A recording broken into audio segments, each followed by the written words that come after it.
नमस्कार, आप देख रहे हैं जीटीवी न्यूज़ में हूं आपके साथ सनी कुमार। बिहार सरकार के मंत्री अशोक चौधरी पहुंचे जदयू प्रदेश कार्यालय में, जहां पे जनता दरबार लगाया गया है, जहां पे जो भी शिकायतें थी जनता की वो यहाँ लेके पहुंचे थे यहाँ पे, और कई विभागों से जो शिकायतें थी यहाँ पे पहुंची थी और उन तमाम चीज़ों को लेकर हमने खास बातचीत की बिहार सरकार के मंत्री अशोक चौधरी से। जाना कौन कौन से मामले को लेकर जो लोग हैं यहाँ पे पहुँचे हुए थे, फरियादी पहुँचे हुए थे, साथ ही साथ और भी कई सवालात भी किए। क्या कुछ कहना अशोक चौधरी का तमाम मामलों को लेकर के, साथ ही साथ जनता दरबार में आए हुए लोगों की शिकायतों को लेकर के। आए सुने पहले उनका पूरा बयान। अपने पार्टी के नेताओं को भी उन्होंने पूछा, मुख्यमंत्री ने भी कहा कि समाचार पत्र से जानकारी मिली। ये परिस्थितियाँ ऐसी रही होंगी जिनके चलते काफ़ी कम लोगों के बीच में उन्होंने किया। तो व्यक्तिगत मामला है, शादी ब्याह ये सब तो व्यक्तिगत मामला है ना। तो किन्हीं परिस्थितियों में उन्होंने निर्णय किया होगा। अब जो भी निर्णय रहा हो, उन लोगों का अपना व्यक्तिगत निर्णय है और हम लोग सब पूरा प्रदेश ही उनको शुभकामना दे रहा है। हम लोग भी उनको शुभकामना दे रहे हैं। नए पारी की शुरुआत उन्होंने किया है, हम लोगों की ढेर सारी शुभकामनाएं हैं उनको। जो लोग बात कर रहे हैं इसमें, कुछ लोग सीनियर लीडर्स बात कर रहे हैं, जो बात होगी कुछ इस तरह की तो चर्चा करेंगे। तो अब क्या पॉलिसीज़ हैं वहाँ पर, किन परिस्थितियों, तो हमने अपनी बातों को रखा है वहाँ पर।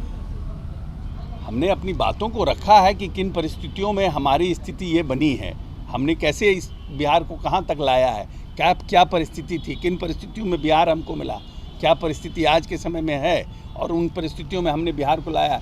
आपका और सहयोग मिलेगा। भारत सरकार का नीति आयोग अगर पॉलिसीज़ कुछ बनाएगी उस तरह से, तो उसमें हमको और फ़ायदा होगा और हम आगे तो तेज़ी से ले जाएंगे। उसकी हम लोगों ने चर्चा की। तो आप लोग मानते हैं कि जो सपोर्ट मिलना चाहिए था वो सपोर्ट आप लोग को नहीं मिल रहा, बिहार को नहीं मिल रहा है? हम क्या कह रहे हैं कि जो हमारे पास सपोर्ट है, जितना हमारे पास संसाधन है, उन संसाधनों का बेस्ट यूटिलाइज़ करने हमने बिहार को यहाँ तक लाया है।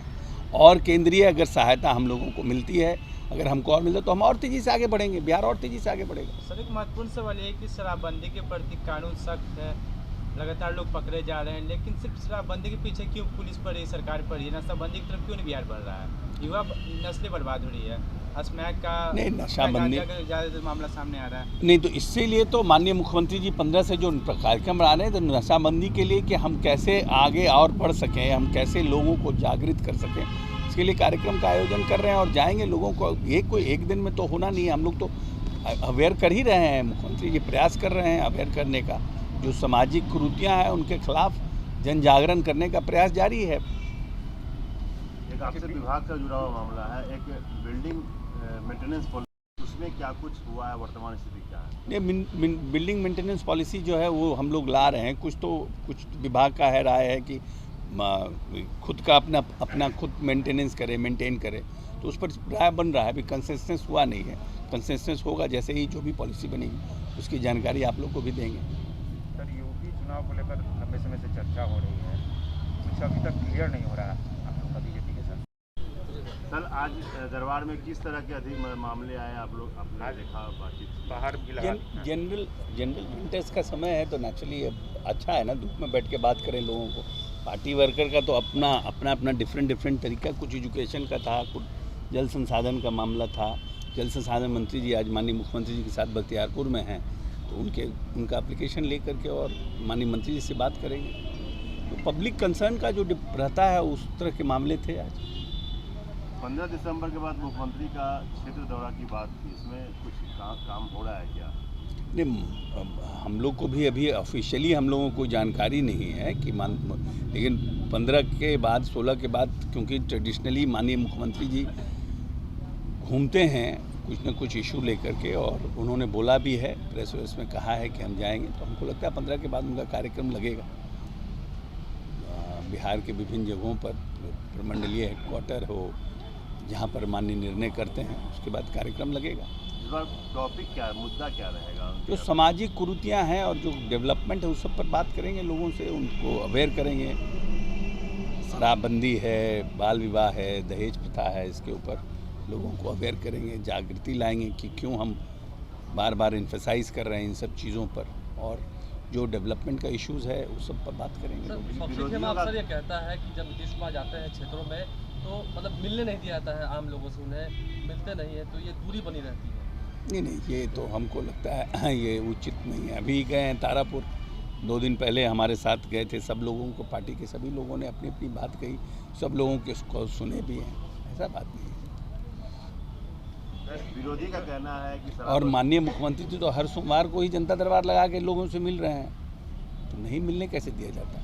जो लोग मिलना चाहते हैं, जिनके इश्यूज़ हैं, तो हर मंडे तो माननीय मुख्यमंत्री जी सबसे मिल ही रहे हैं। ये कहना तो हमको लगता है उचित नहीं है कि मतलब जनता से सरोकार नहीं हो पा रहा है, बातचीत नहीं हो पा रही है। अभी नीति आयोग का रिपोर्ट आया, उसमें आप पहले भी आप लोगों ने लेटर भेजा था नीति आयोग को, फिर से अभी भेजा गया है। क्या लगता है विशेष राज्य का दर्जा की भी मांग की गई है, तो जो रिपोर्ट आ रहा है उसमें जो दावा आप लोग का है उसमें तो कहीं वो जज नहीं रहा है। कोई ऐसा डबल इंजन की सरकार है, उसके बावजूद भी आप लोग को बार बार करना पड़ रहा है। ये हम लोगों ने नीति आयोग ने जो पैमाना बनाया है या जो भी तरीका बनाया, हम किस तरह से इन 15 वर्षों में हमने किस तरह से बिहार के मूलभूत संरचनाओं से लेकर के हर एक क्षेत्रों में हमने काम किया, उन सब चीज़ों को हम लोगों ने एक्सप्रेस किया है पत्र के माध्यम से। सिर्फ ये कह देना कि एक पैमाना बना करके नीति आयोग ये कहे कि हाँ भाई बिहार जो है इन सब मामलों में प्रसिद्धि है, तो हमारा तो पर स्क्वायर मीटर हम तो बहुत डेंस पॉपुलेटेड हैं। नीतीश कुमार ने जब बिहार की बागडोर संभाली तो 8 करोड़ का पॉपुलेशन था, आज 13 करोड़ के आसपास का पॉपुलेशन है। तो हम तो जिन परिस्थितियों में काम कर रहे हैं, जिन परिस्थितियों में बिहार को आगे ले जाने का, हमने उसका उल्लेख किया है कि किन किन परिस्थितियों में किया और हमने क्या क्या किया, कैसे कैसे हम लोगों ने इसको स्ट्रेंथन किया। एग्रीकल्चर के सेक्टर में जो कृषि रोड मैप 1, 2, 3 ला करके कैसे हमने मक्का को डबल किया, हमने धान को डबल किया, हमने गेहूं के जो उत्पादन है उसको डबल किया, हमने कैसे सिंचित भूमि को बढ़ाया है, कैसे हमने स्कूल में क्या परिस्थितियां थी, हमने स्कूल में उन सब की हमने चर्चा। तो आपको ये भी देखना होगा ना कि how the Bihar has worked in last 15 years और बाकी राज्य ने किस तरह से काम किया है, उसको भी तो पैमाना बनाना पड़ेगा। आपका पैमाना क्या है तो हम लोग को नीति आयोग बता नहीं रहा है। तो हम तो तभी ना हम बार बार कह रहे हैं कि हमारा राज्य जो है जोग्राफिकली और जो हमारा पॉपुलेशन वाइज हम डिफरेंट हैं बाकी राज्यों से। आप हमको, और हमने अपने संसाधनों से हमने इतना किया, आप कुछ हमको मदद करिएगा तो हम और तेज़ी से आगे जाएंगे। नीति आयोग का तो यही ना है। वही विपक्ष भी कह रहा है कि डबल इंजन। तो आपने सुना मंत्री अशोक चौधरी ने साफ तौर पे बता दिया कि कौन कौन सी शिकायतें लेकर जो लोग थे वो यहाँ पे पहुँचे हुए थे। साथ ही साथ कई मामलों को लेकर भी उन्होंने अपनी प्रतिक्रिया दी। खासतौर पे मुख्यमंत्री का जो यात्रा निकलने वाला है, उस यात्रा में तमाम सामाजिक की जो कुरीतियाँ हैं उसको दूर करने के लिए मुख्यमंत्री यात्रा पर जा रहे हैं। और ऐसे में खासतौर पर शराबबंदी को लेकर जहाँ सरकार लगातार काम करी, प्रशासन काम कर रहा है, लेकिन नशाबंदी की ओर बिहार क्यों नहीं आगे बढ़ पा रहा है, इन तमाम चीज़ों को लेकर भी अपनी प्रतिक्रिया दी। और नेता प्रतिपक्ष तेजस्वी यादव की शादी को लेकर भी अपनी प्रतिक्रिया दी। तो आप ऐसी तमाम खबरों के लिए बने रहे AGTV के साथ। फिलहाल के लिए इतना ही, धन्यवाद।